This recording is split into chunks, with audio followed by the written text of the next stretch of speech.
Bonsoir à toutes et à tous. Le Campus Tour, le Tour de France des écoles du concours Passerelle, fait aujourd'hui étape à Dijon. Dijon, où nous sommes en direct de l'école ESC Dijon-Bourgogne. Et pour répondre à toutes les questions que vous posez sur cette école, nous avons deux invités sur ce plateau. Stéphane Boursieux, qui est directeur général de l'école, et Marie Grasso, qui est étudiante en première année, master grande école. Bonsoir à tous les deux. Bonsoir. Donc vous êtes là pour répondre à toutes les interrogations des internautes, enfin, du moins à certaines. Donc si vous le voulez bien, on va tout de suite répondre au premier d'entre eux. La première en l'occurrence, ce sera Elisa P, qui a une question spécifiquement pour Marie. Bonjour Marie, pourquoi as-tu choisi l'école ESC Dijon-Bourgogne? Donc pour répondre à cette question, l'année dernière je suis venue passer mes euros à Dijon. J'ai eu un coup de cœur pour la ville, pour l'école, parce que je venais d'un BTS où on était en petite classe, enfin des petits groupes de 30. Et pour moi, c'était très important d'avoir un accompagnement et je ne me voyais pas dans une école ou à l'université où on était 150 par amphi. Et j'aime vraiment ce point à l'ESC Dijon qu'on soit très proche, et la proximité entre les professeurs et les élèves, des petits groupes de 30 personnes.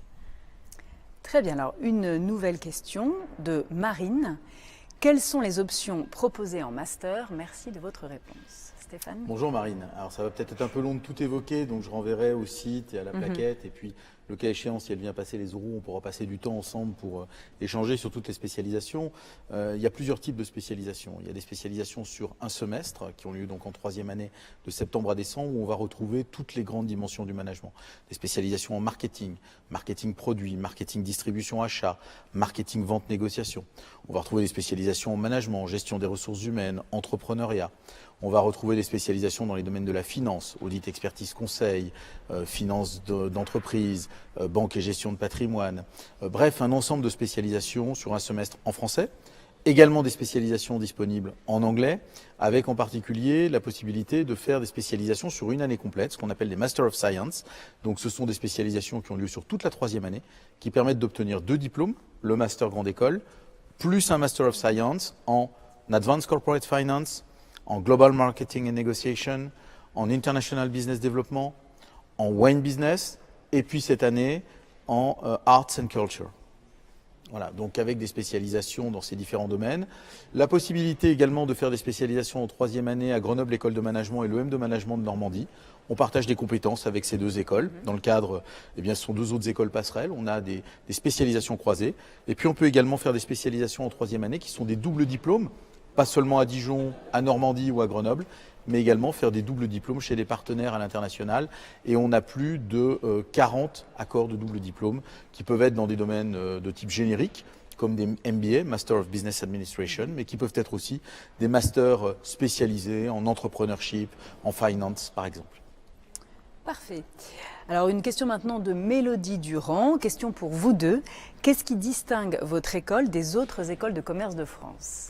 Alors qui commence? Comment vous le vivez? Bien. Je pense que l'accompagnement, du coup, c'est ce que je disais tout à l'heure, la proximité entre les élèves. On a un accompagnement, par exemple, je prends un exemple tout concret, j'étais pas très forte en comptabilité et tout de suite, au premier semestre, mes notes, elles étaient basses, clairement, elles étaient basses et tout de suite, on m'a dit, bon, on te met en comptabilité renforcée. J'ai pris des cours avec des élèves plus âgés qui m'aidaient pour mes exercices. Donc c'est vraiment un accompagnement important, quoi. Ici, c'est vraiment ça. Et puis la dimension internationale aussi. D'accord. On a beaucoup de partenariats. Stéphane, qu'est-ce que vous diriez? Je ne diriez? reviendrai pas forcément sur ce qui a été dit sur l'accompagnement, mais c'est une des forces effectivement de l'école. C'est le fait de mettre des moyens importants, que ce soit en salle de classe. Tous les cours se passent en salle de classe. Un professeur, 20 élèves, un professeur, 40 élèves. On n'est pas sur des logiques d'amphi. Pas d'amphi, ouais. Pas d'amphi, pas de cours en e-learning. Il y a du e-learning, mais en complément des cours. Donc il y a une vraie volonté d'accompagnement qui se passe en salle de classe, qui se passe hors salle de classe, à travers un Career Center qui est là pour accompagner les élèves avec un dispositif très complet dans la construction de leur projet professionnel, dans l'accompagnement à leur projet professionnel, avec une direction des relations internationales qui est là aussi pour les accompagner dans la logique de construction de leur parcours à l'international. Bref, un accompagnement très fort. Ça, c'est la première dimension. Puis la deuxième dimension qui nous distingue, c'est une logique, ce qu'on appelle des parcours d'excellence.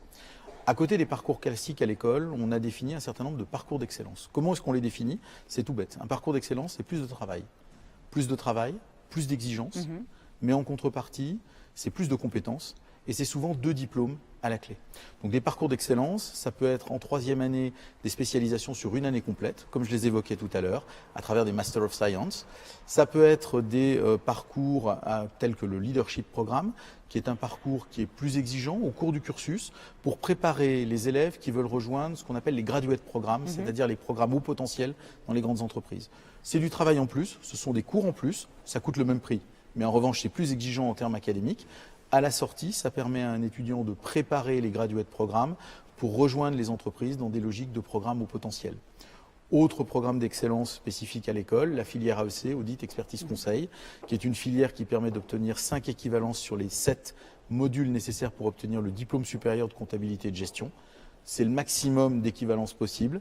Ça permet à nos élèves de rejoindre les grands cabinets d'audit, PricewaterhouseCoopers, Ernst & Young, Deloitte, voilà pour les principaux. Ça permet à nos élèves de rejoindre ces grands cabinets dans d'excellentes conditions et d'avoir derrière des trajectoires de carrière importantes. L'idée, c'est que quelle que soit la réputation de l'école et son classement, sur ces parcours d'excellence, les entreprises qui sont partenaires, qui nous accompagnent, considèrent que nous faisons partie des références. D'accord, donc l'accompagnement d'un côté, les parcours d'excellence de l'autre pour les spécificités de l'école.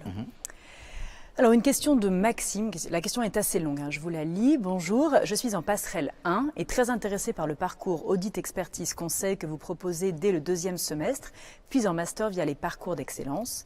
Faut-il avoir une formation académique dans ces domaines ou peut-on intégrer ces programmes en ayant uniquement quelques bases en comptabilité, entre parenthèses, DUT, technique de commercialisation? Merci. J'ai cru comprendre que Marie et la comptabilité, c'était pas tout à fait ce qui était le. Donc je vais me permettre au début. Donc je vais me permettre de répondre à sa place sur le parcours audit, expertise, conseil. Je le disais, c'est une filière d'excellence. Qui dit filière d'excellence dit des cours en plus. Sur les 3 années, pour Maxime, s'il nous rejoint en première année, il aura des cours supplémentaires en première année, des cours supplémentaires en 2e année, des cours supplémentaires en 3e année. En tout, il aura 500 heures de cours supplémentaires pour valider l'ensemble des modules de comptabilité et de gestion nécessaires pour obtenir le DSCG. Ces cours, comment ça se passe? En première année, Maxime va nous rejoindre. Au premier semestre, il n'y a pas la filière audit, expertise, conseil. Tous nos élèves sont dans le cursus classique. Un tronc commun. Un tronc commun. Il va passer, il va avoir un cours de comptabilité de base. Si à l'issue de ce cours, il n'a pas une moyenne suffisante, il ne pourra pas intégrer la filière audit, expertise, conseil. S'il a une moyenne suffisante, on va lui permettre d'intégrer cette filière. Ça ne veut pas dire qu'il ira au bout du cursus. Ça veut dire qu'il faudra qu'à partir de là, une fois qu'il a intégré cette filière, il suive le cursus et qu'il ait les notes suffisantes pour pouvoir valider les différents modules. Sinon, il sera reversé dans une filière classique. Il aura des cours en fiscalité, des cours en comptabilité, comptabilité approfondie, comptabilité internationale. Et ces cours vont jalonner l'intégralité de son cursus. Il aura donc du travail en plus, de l'exigence en plus. Mais si jamais il arrive au bout de ce cursus, et on a 80 étudiants chaque année sur ce cursus, il validera non seulement son master grande école, mais également 5 équivalences sur les 7 modules nécessaires pour l'obtention du DSCG. Il lui restera plus que 2 modules à passer. En plus, on prépare nos élèves à passer ces 2 modules. La très grande majorité les passe dans la foulée de leur cursus et obtiennent leur diplôme supérieur de comptabilité et de gestion dans la foulée. D'accord, mais donc les bases en comptabilité peuvent suffire. On a des élèves qui vont venir de filières où ils ont déjà des bases en comptabilité. En Tech Deco, il a déjà eu un cours de comptabilité. Un de ses camarades peut venir de GEA où il aura déjà fait beaucoup de comptabilité. Mais inversement, on va avoir des élèves qui vont venir d'une classe préparatoire économique et commerciale, on va dire voie E, voie ES, où ils n'ont pas fait de comptabilité. On va avoir peut-être même des élèves qui viennent de classe préparatoire littéraire pour qui la comptabilité est carrément une abstraction.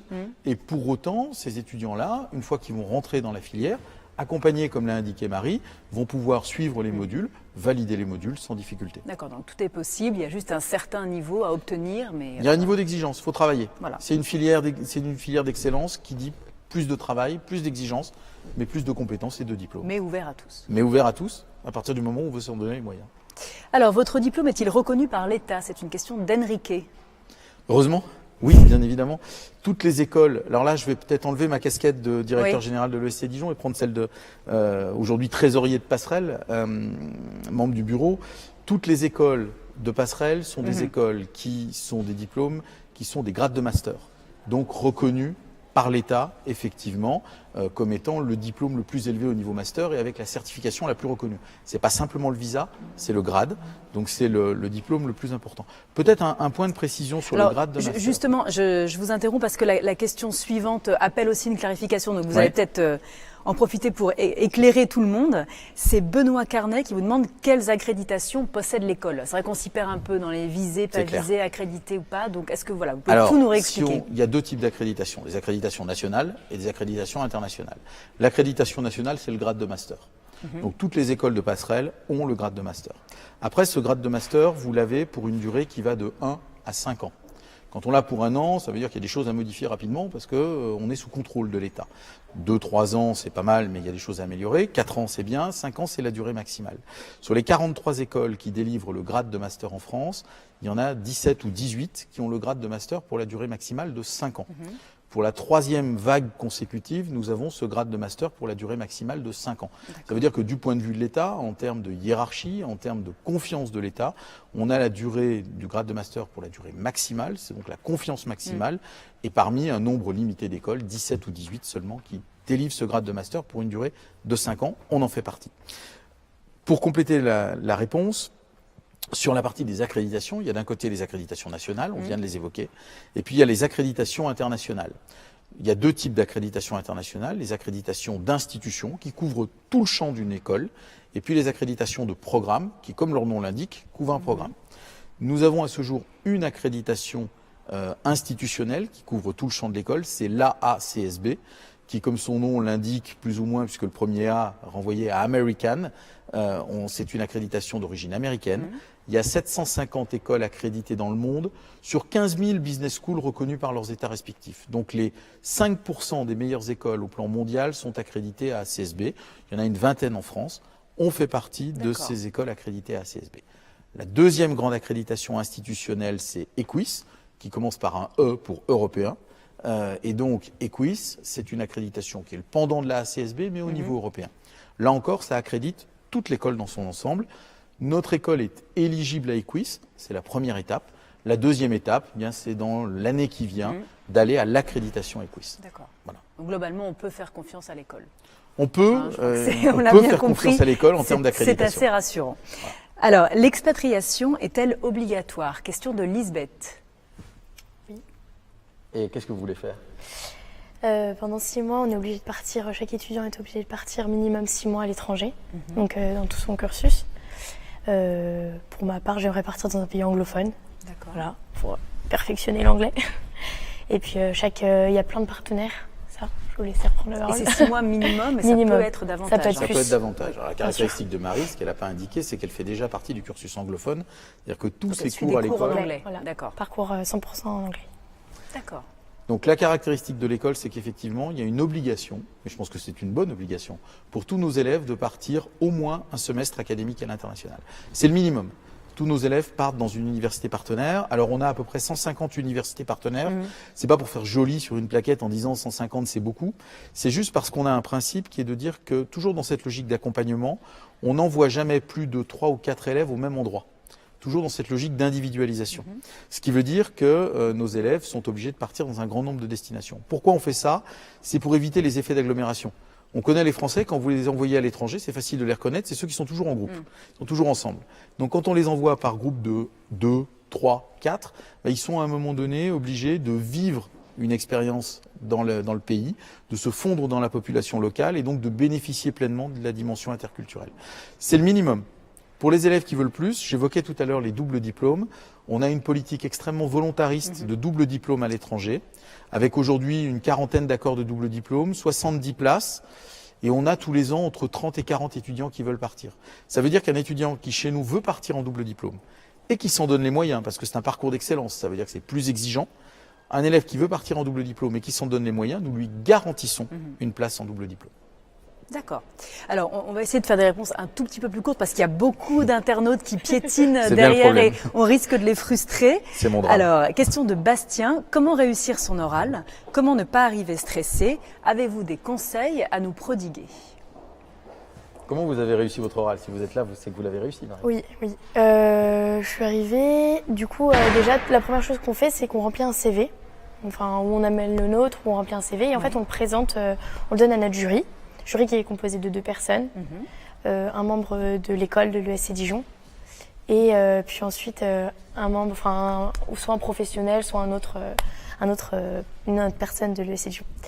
Et puis ensuite, on parle de nous en fait. Donc c'est simple. Enfin, il n'y a rien de plus. Oui. Voilà. Donc, y a pas de piège, La chose la plus facile en fait, c'est de parler voilà. de nous-mêmes, de nos expériences, de nos motivations, de nos centres d'intérêt, de plein de choses. Et en fait, ils nous questionnent là-dessus. C'est pour mieux nous comprendre en fait, mieux nous appréhender et puis nous choisir s'ils nous veulent dans leur Mais école. du coup, si vous deviez donner un conseil, un tuyau, qu'est-ce que vous diriez? Être plutôt naturel, mais tout en étant bien préparé? Oui, voilà, c'est ce que tout le monde va vous dire, c'est rester naturel, soyez vous-même. Voilà. Mais en maîtrisant quand même son discours, en connaissant bien l'école, en s'étant renseigné un petit peu. On est devant des professionnels, on est devant des enseignants, donc bien sûr il faut être modérer ses propos. Alors on reste sur le sujet de l'oral, il y a beaucoup de questions, vous vous en doutez, sur cette thématique. Donc il y a celle de Colline.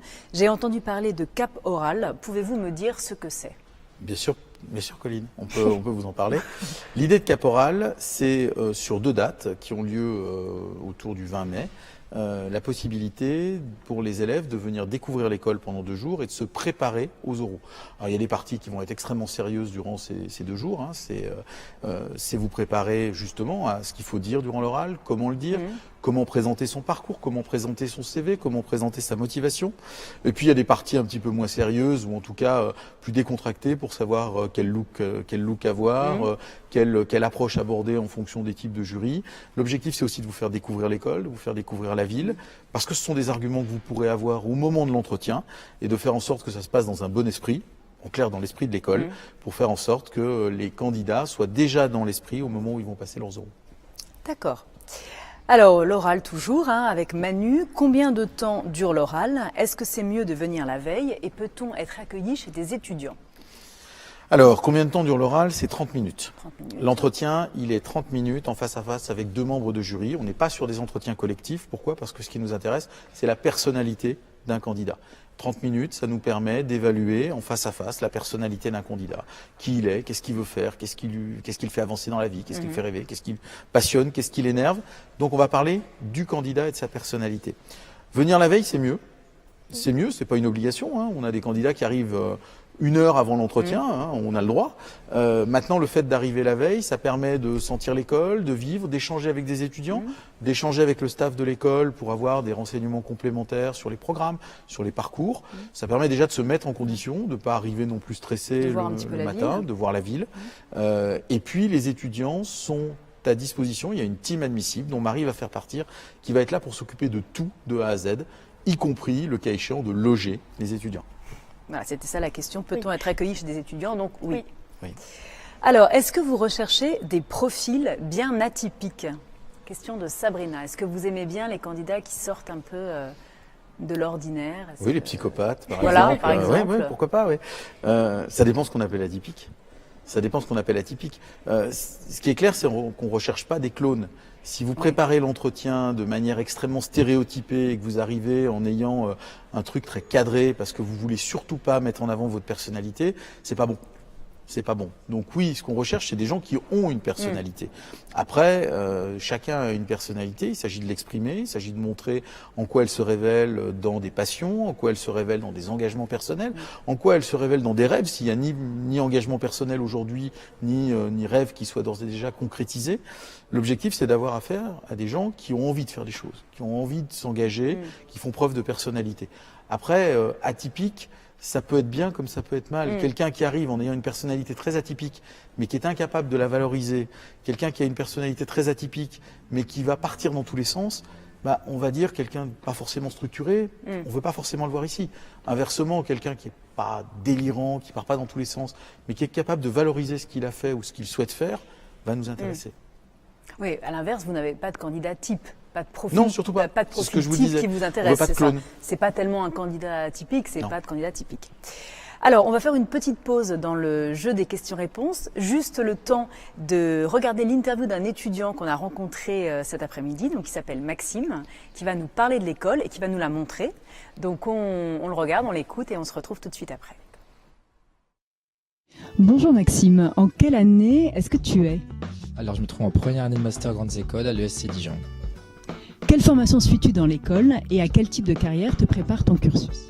Alors donc moi je suis issu d'une formation donc technologique à un UT GEA où on enseignait tout ce qui était la gestion, le contrôle de gestion. Et du coup dorénavant j'ai opté pour l'ESC Dijon car on nous propose une filière d'excellence qui est l'audit et l'expertise conseil. Donc c'est cette filière que je suis avec ce cursus pour ensuite pouvoir travailler dans des cabinets d'expertise comptable à l'international notamment. À quelles associations appartiens-tu et qu'est-ce que ça t'apporte? Alors moi j'ai listé donc pour faire partie du BDS. Donc malheureusement j'ai pas accédé à ce Graal, mais vu que je suis vraiment sportif, j'ai ensuite pu intégrer donc le 15 de la Chouette, qui est l'organisation donc de sport de rugby. Et dorénavant je fais partie intégrante de cette association. Et aussi la team admissible, l'ESC Dijon. Vous pourrez me voir faire des chalalas en haut à gauche du film. Pourquoi as-tu choisi cette école et est-ce que tu t'y sens bien? Alors j'ai choisi cette école déjà grâce aux piliers, donc c'est leurs 3 fondamentaux qui sont l'excellence, l'accompagnement et l'international. C'est une école qui est vraiment à taille humaine, on a très peu d'amphithéâtre et ça c'est quelque chose qui me tenait à cœur. C'est vrai que c'est vraiment fédérateur, on est dans des classes de 30 à 40 maximum et on n'a pas hésité si on veut frapper, toquer à une porte d'un bureau d'un professeur ou d'une salle pour qu'il puisse nous aider lorsqu'on n'a pas compris un exercice, etc. Et ça c'est vraiment le cercle un petit peu familial qui me tenait à cœur et que je trouve ça très intéressant. Ouais. Est-ce qu'il y a un endroit dans cette école qui te tient particulièrement à cœur et que tu aimerais nous faire découvrir? Alors il y a un endroit qui me tient à cœur, oui, c'est le bar Géo, qui est situé donc au plein centre de l'école et il n'y a pas de souci pour vous y emmener. On y va.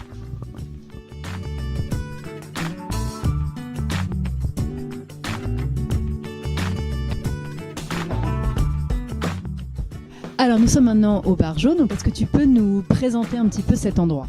C'est vrai que là nous sommes au bar Géo, donc c'est un lieu qui est situé vraiment au cœur de l'école, c'est le lieu fédérateur où on peut tous se retrouver entre étudiants. Et c'est vrai que donc c'est un lieu vraiment sympa et cosy où la plupart des listes gagnantes et des associations font leur petit déjeuner tous les 2 jours. Donc c'est vrai que tous les matins on peut avoir un petit déjeuner fait par les différentes associations et ça c'est vraiment sympa, on peut tous se recueillir, boire nos petits cafés à la pause et c'est un lieu qu'on apprécie tous bien évidemment. Merci beaucoup Maxime. Alors, juste avant de reprendre les questions, un petit éclaircissement, parce que moi, j'ai pas bien compris, et je pense que je suis pas la seule. Dans son interview, Maxime a parlé de faire le chalala dans un film. Alors voilà, de quoi il parle exactement? Il parle du film Admissible 2016, qu'il faut aller voir, bien sûr, de Business Calling. D'accord. De Business Calling, il faut aller voir sur YouTube. D'accord. Alors, une nouvelle question de Lissandro. Est-ce que Monsieur Boursieux pourrait nous dire s'il existe une spécialisation pour travailler dans le marché du vin à l'international? Oui, Lissandro, définitivement. Et il y a même des Italiens. Je ne sais pas s'il est d'origine italienne, mais en l'occurrence, c'est le cas. Il y a une spécialisation en 3e année qui s'appelle le Master of Science en Wine Management. Donc, comme son nom l'indique, ce programme est intégralement en anglais. Oui. C'est un parcours d'excellence. Donc, c'est une année complète de spécialisation. 8 mois de cours plus un stage dédié à tout ce qui est monde du management des vins et spiritueux. Donc le commerce, la distribution, la logistique, la finance, autour du monde des vins et des spiritueux. Parfait. Alors, question de Mounou maintenant. Vous avez une spécialisation en marketing, distribution, achat. Est-ce qu'elle est possible en alternance? Oui. Voilà, tout est dit, hein, réponse courte. D'en ajouter. Oui. Alors, Yanis, l'alternance, est-ce que c'est possible tout au long du parcours? Non. Non, alors pour répondre plus précisément... Vous anticipez un peu sur la fin du live, mais bon, c'est pas grave. Pour répondre un peu plus précisément sur l'alternance se passe à partir du milieu de la 2e année. Donc en gros, ça se déroule sur 3 semestres. Le 2e semestre de 2e année, ça se passe majoritairement en entreprise, avec 5 fois une semaine de retour à l'école. Au 3e semestre... Au premier semestre de 3e année, c'est un semestre de spécialisation à l'école ou à l'international. Et puis, en 3e année, au 2e semestre, eh bien, c'est totalement en entreprise. Donc, c'est une alternance longue qui permet de faire son apprentissage partout en France. D'accord. Très bien. Alors, Mathias voudrait savoir quelle spécialisation est la plus demandée dans l'école et est-ce qu'on a forcément la spécialisation choisie ou est-ce que c'est en fonction des classements, des places disponibles, etc. Comment ça se passe ? Quelle est la spécialisation la plus demandée dans l'école? Il y en a plusieurs. Il y en a plusieurs, honnêtement, on ne peut pas dire il y a une spécialisation. Quelqu'un qui veut faire du vin, il ne veut pas faire de la finance. Donc il y a des spécialisations qui sont plus demandées que d'autres. Les spécialisations en finance, certaines spécialisations en marketing. Les gens qui veulent faire de l'entrepreneuriat vont faire de l'entrepreneuriat, donc c'est difficile de dire qu'il y a une spécialisation plus demandée. La réalité, c'est qu'il y a des parcours d'excellence qui, pour certains, sont sélectifs. On ne vient pas dans le vin par hasard. On ne vient pas dans la compta, j'en ai parlé tout à l'heure, par hasard, si on n'a pas validé les modules. Après, il n'y a pas de numerus clausus. S'il y a suffisamment d'étudiants motivés qui ont le niveau pour rejoindre une spécialisation, on ouvrira autant de places que nécessaire. Alors, question pour Marie de Colline. Bonjour Marie, est-ce que tu fais partie d'une association? De plusieurs peut-être. Bonjour Colline. Du coup, oui, je fais partie d'une association qui s'appelle le Dijonais, qui est une association des bons plans de Dijon, on va dire. Et aussi, je voulais faire partie du Bureau des Arts. Donc le Bureau des Arts, c'est toutes les années, les étudiants vont lister, en gros, faire des campagnes pour être soit le nouveau BDE, le Bureau des élèves, soit le nouveau Bureau des sports, ou soit le nouveau Bureau des Arts. Donc on est un peu en compétition pendant 3 mois. Et voilà, j'ai voulu faire partie du Donc Bureau des Arts. Par le passé, c'est-à-dire que vous étiez sur une liste qui n'a Oui, pas une gagné, liste c'est ça une liste perdante, la liste perdante du Bureau des Arts. D'accord, Voilà. l'année prochaine. On verra. Alors, du coup, vous allez bien pouvoir répondre à la question suivante grâce à votre association, le Dijonais. Vous devez bien connaître la vie. Donc, c'est comment la vie à Dijon quand on est étudiant? Question de Kawarma. La vie à Dijon, je suis lyonnaise en fait à la base, donc c'est une grande ville étudiante quand même. La vie à Dijon, c'est surprenant.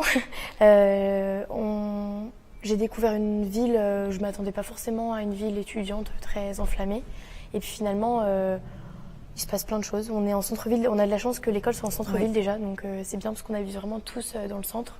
On est à 10 minutes à pied de l'école.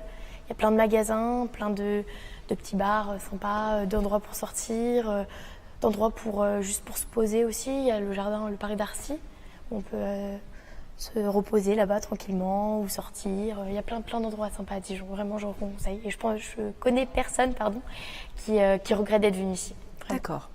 Juste 2 points de complément. C'est une ville surprenante, c'est ce qu'a dit Marie. Oui. Probablement encore beaucoup plus qu'on le pense. Dans le bon sens. Dans le bon sens du terme, parce qu'on s'y attend pas.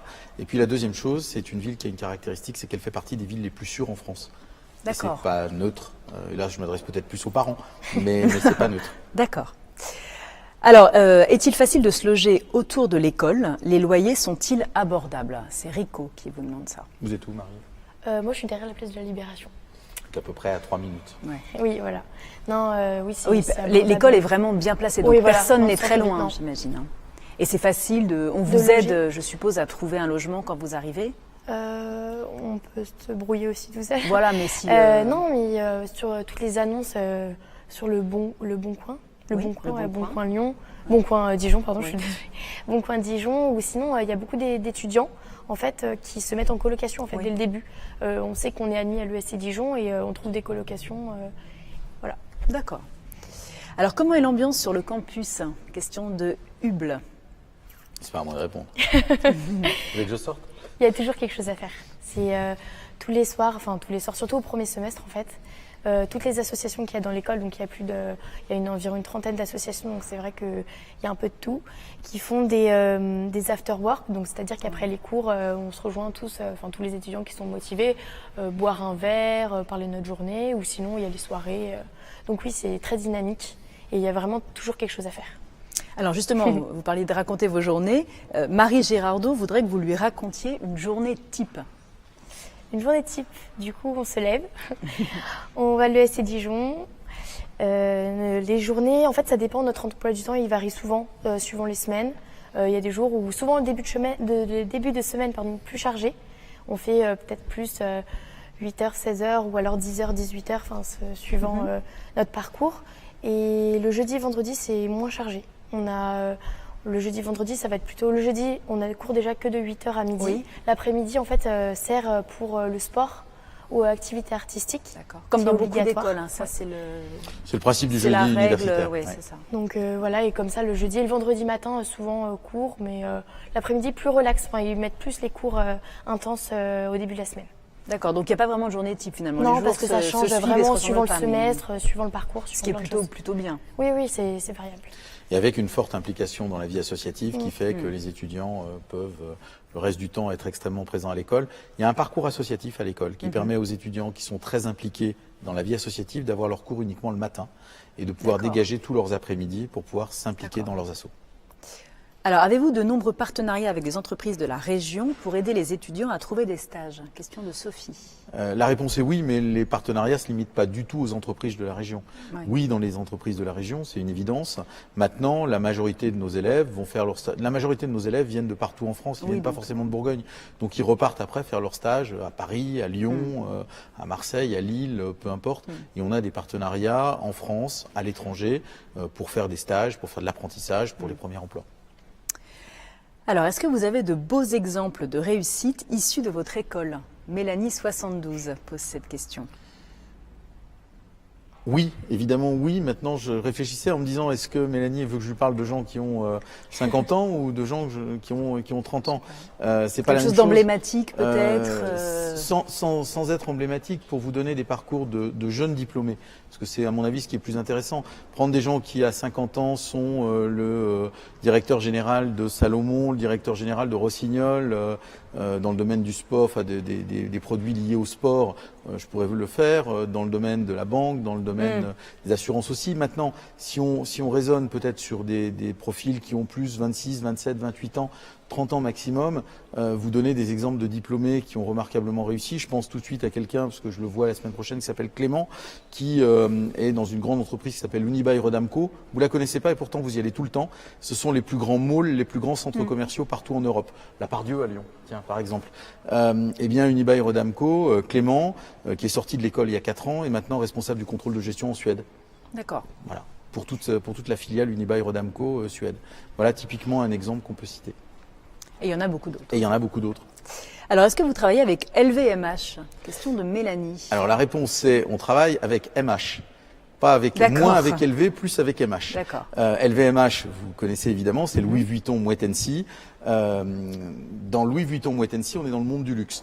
Le monde du luxe, c'est les sacs à main, LV, et puis ce sont les grands vins, les grands champagnes, les grands spiritueux, ça c'est MH, Moet Hennessy. Il s'avère qu'avec Moet Hennessy, on a un partenariat structurant, un accord lourd sur notre School of Wine and Spirit Business. Donc j'évoquais tout à l'heure le Master of Science en Wine Management. Eh bien, le Master of Science en Wine Management, l'entreprise partenaire la plus importante, c'est effectivement Moet Hennessy qui a une priorité de recrutement sur nos élèves. Très bien. Alors, combien coûte l'année de master dans votre école? Question d'Ahmed. Combien vous avez payé? Vous vous souvenez? Oui, non? C'est pas moi qui paye. Alors, sur la rentrée 2016, ce sera 9 200 € par an pendant 3 ans. Caractéristique de l'école, d'abord il y a une transparence totale, il y a un document qui lui sera remis quand il viendra à l'école, ou peut-être déjà qu'il l'a reçu, qui s'appelle En toute transparence, où il verra que nos droits de scolarité sont fixes. Quand on rentre à l'école, on reste avec les mêmes droits de scolarité, il n'y a pas de mauvaise surprise de ce point de vue-là. Et puis il n'y a pas de droits de scolarité supplémentaires, quelle que soit l'activité. Il n'y a pas de droit de scolarité pour des rattrapages, il n'y a pas le droit de scolarité supplémentaire pour la médiathèque, il n'y a pas le droit de scolarité supplémentaire pour partir à l'international, même en double diplôme. C'est rare. Il a intérêt à se renseigner. La question est bonne. Au-delà des droits de scolarité, quel est le coût réel de l'école à l'ESC Dijon? C'est 9 200 € par an pendant 3 ans. Tout compris. Point. Alors, et puis, il y a aussi une possibilité de se faire financer. Alors, c'est la question suivante de Marie Girardot. Comment peut se passer le financement de l'école? Est-ce que vous avez des partenariats avec les banques qui proposent un taux faible pour les emprunts? Alors aujourd'hui, les taux d'emprunt sont naturellement faibles puisque les taux sont historiquement bas, mais oui, on a des partenariats avec 2 banques qui proposent des taux extrêmement faibles, avec des remboursements surtout, c'est ça le plus important, différés, une fois qu'on a terminé sa scolarité. Il y a également des bourses d'excellence pour les étudiants boursiers d'État ayant réussi un excellent concours.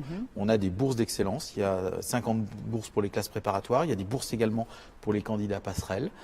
Et puis nous avons des bourses au mérite, qui passent par la Fondation ESC Dijon, qui sont là pour soutenir des élèves en difficulté sur dossier. Eh bien, la Fondation, qui est alimentée par des dons d'élèves, par des dons d'entreprises, permet chaque année de soutenir entre 30 et 40 élèves en difficulté. Et on peut travailler. Et on peut Aussi. travailler, je vous disais tout à l'heure que le côté. cursus associatif permettait d'avoir ses cours Oui. que le matin. on l'ouvre aussi à des élèves qui veulent bosser Qui ont et besoin qui de peuvent, bosser. dans ces cas-là, avoir leur après-midi libéré. Alors, question de GG33. En combien de temps, en moyenne, trouve-t-on du travail à la sortie de l'école et à quel salaire moyen? Alors, ce sont des moyennes. Oui, ça ne veut moyennes. rien dire. Mais on va répondre à ces questions. En moyenne, on a plus de 90% des élèves qui trouvent sur une durée entre 4 et 6 mois à la sortie du diplôme. Et le salaire moyen est aux alentours de 33 500 euros. Mais là encore, c'est une moyenne. Ça ne veut pas dire grand-chose. D'accord. Mais un délai Un temps d'insertion qui est- relativement court quand Un même. délai hein. d'insertion qui est relativement court, même si aujourd'hui le chômage des jeunes est un chômage élevé en France. La réalité, c'est que dans les grandes écoles de management, et je parle de toutes les grandes écoles de management, aujourd'hui la vitesse de placement reste bonne et le taux de placement reste excellent. Alors, quelle place pour l'entrepreneuriat dans vos masters? Question de Cécile. Alors c'est moi qui réponds? Oui, allez-y. Alors sur l'entrepreneuriat, c'est plus qu'une place au niveau master, c'est une place tout au long du cursus. Il y a un parcours entrepreneurial qui permet d'accompagner les élèves quand ils veulent créer leur entreprise à n'importe quel moment. On a des candidats qui nous disent « moi je veux créer mon entreprise tout de suite ». Dès qu'ils rejoignent l'école, ils peuvent rejoindre l'incubateur D'accord. avec un parcours aménagé. Ça c'est une chose. Il y a des cours spécifiques. Il y a également un ensemble de dispositifs d'accompagnement avec des investisseurs qui peuvent les accompagner, avec des coachs qui sont là pour eux. Tout cela est fait pour permettre aux élèves de construire leur projet de création d'entreprise ou de le réaliser à l'école. Alors, est-ce que l'année de césure est recommandée, appréciée au sein de l'ESC Dijon? Question de Lydia. Non, je pense pas. Mais beaucoup d'étudiants, la majorité en font, c'est sûr.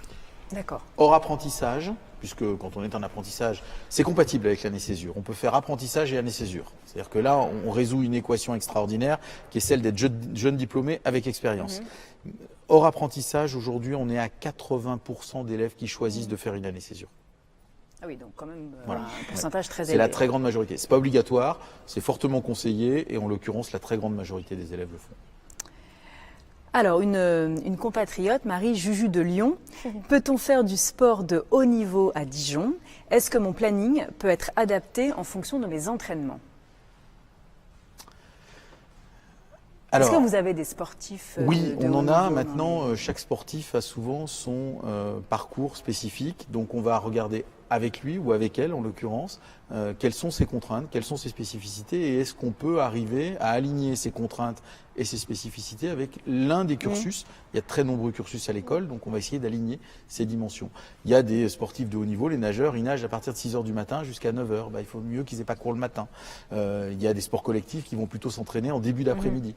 Donc on va regarder, c'est quasiment du cas par cas pour permettre d'accompagner au mieux les élèves qui nous rejoignent, sachant qu'il y a beaucoup de structures sportives de très haut niveau à Dijon, dans plein de domaines. Le foot monte en Ligue 1 cette année, le basket est en Ligue 1, le hand est en Ligue 1. Donc derrière, on a des structures d'accompagnement. Alors, comment se passe l'intégration en début d'année? Question de Quentin. Est-ce que c'est plutôt du type séminaire? Est-ce que c'est une mise à niveau? Comment ça se passe les premiers jours, les premières semaines? Au début de l'année, quand on rentre au premier semestre, on a 3 semaines de séminaire relationnel. Donc on apprend, on a des acteurs. Enfin, on est par petits groupes d'une petite trentaine. Et on a un acteur qui est avec nous, qui nous apprend à parler, qui nous apprend notre gestuelle, à nous tenir comme il faut. C'est notre rentrée en fait. Et ensuite, on a notre week-end d'intégration. Et là, on commence les cours juste après derrière. D'accord. Alors, est-ce qu'il était difficile l'oral à Dijon? Question de Pello, Marie. Non, c'est celui que j'ai le mieux réussi à Dijon. D'accord. Voilà, donc sur ces écoles, c'est bien. C'est où j'ai été le plus à l'aise en fait. Je suis tombée avec 2 professeurs et c'était naturel quoi. Donc plutôt un bon souvenir. Oui, un bon souvenir à Dijon. Alors quels sont les principaux atouts de l'ESC Dijon? Question de Séverin. On retombe un peu sur ce qu'on a évoqué en début de Il était peut-être pas là au présentation. début. Il était peut-être pas là. Donc il y a 2 dimensions. Moi j'évoquerais, c'est celle de l'accompagnement, avec une structure qui vise à accompagner en très grande proximité les élèves. Il n'y a pas de cours en amphi, tous les cours se passent en salle de classe. Il y a des dispositifs qui sont là pour l'accompagner dans la construction de son projet professionnel, dans la construction de son parcours à l'international, avec un très fort taux d'encadrement. Ça c'est la première dimension. Puis la deuxième que j'évoquais, c'est les parcours d'excellence, des parcours plus exigeants, qui nécessitent plus de travail, mais qui en contrepartie donnent plus de compétences et de diplômes avec des parcours d'excellence dans plein de domaines différents. D'accord. Alors, je voudrais être chef de produit dans le domaine du luxe. Est-ce que c'est possible après votre école? Question de Colline. Ça fait partie des parcours possibles. Ça fait partie des parcours possibles avec deux voies qui sont possibles. Le luxe, c'est un secteur, c'est pas une compétence. Donc on peut très bien avoir une compétence en marketing, dans le cadre de la spécialisation en marketing management produit par exemple, et à travers cela réussir à rejoindre le monde du luxe. La deuxième voie, c'est celle de passer par une voie un peu particulière qui est celle du monde du management des vins et spiritueux, puisque comme on le disait tout à l'heure, si l'un de nos partenaires principaux, notre partenaire principal, c'est Moët & Cie, on est bien dans le monde du luxe, c'est parce que le monde des vins et des spiritueux, c'est un monde du luxe. Alors, tenue correcte exigée pour l'entretien chez vous ou pas? Question de Lorella. Oui. Comment vous étiez? Habillée professionnellement. J'avais un pantalon. Par contre, j'étais en pantalon. Pas jupe obligatoire pour les filles, c'est la question qu'on se demande pas toutes. le tailleur jupe. Oui, non. On peut se mettre en pantalon. Pantalon, petites chaussures à talons ou petite ballerine, chemisier et petit tailleur. Enfin, un petit blazer. J'ai eu une question il y a quelques semaines d'un candidat potentiel lors d'une journée porte ouverte qui me disait « Est-ce que je peux venir en nœud papillon ?» Et ma réponse a été de lui dire « Est-ce que vous êtes à l'aise avec un nœud papillon ?» Si vous êtes complètement guindé et que vous avez du mal à vous exprimer, ne venez pas avec ça. Venez avec quelque chose qui vous permettra d'exprimer votre personnalité, de vous exprimer et d'être à l'aise. Si le nœud papillon exprime chez vous une personnalité et que vous êtes en plus capable d'en parler lors de l'entretien, parce qu'il est possible que les membres de jury viennent vous chatouiller un peu là-dessus, eh bien, venez avec un nœud papillon. Si vous me dites c'était juste par provocation, mais qu'en fait, j'aime pas ça, ça risque de pas vous mener loin. D'accord, pareil, la cravate, si on se sent déguisé avec, on oublie. Voilà, il vaut mieux venir avec simplement une chemise ou un polo et se sentir à l'aise plutôt que d'être guindé dans une cravate complètement engoncée et de pas être capable de s'exprimer derrière. Mais pas non plus short et ton. On trouve un... Non, ça c'est après, une fois qu'on a passé l'entretien. l'entretien. De toute façon. Une fois qu'on a passé l'entretien, non, il fait très bon au mois de juin. Alors, là, il nous reste quelques minutes, donc on va un petit peu changer les règles du jeu pour les dernières questions. Donc, des questions très courtes, des réponses très rapides, façon ping-pong, tac au tac, de chacun, et ensuite on conclut. D'accord? Alors, deux entreprises partenaires de l'école dans la région.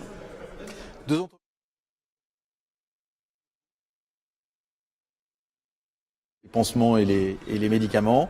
Et puis Johnson & Johnson, grande entreprise de produits de grande consommation, un seul produit pour l'illustrer, le petit Marseillais, vous l'utilisez tous les matins. Alors Marie, le lieu le plus sympa pour décompresser après une journée de cours? Aller boire un... Je peux le dire devant mon directeur? Aller boire évidemment. un petit verre à Place de la Libération, quand il fait beau. Un verre de soda, bien sûr. Oui, bien sûr, un petit Coca-Cola. Pour Stéphane, 2 raisons de choisir l'école?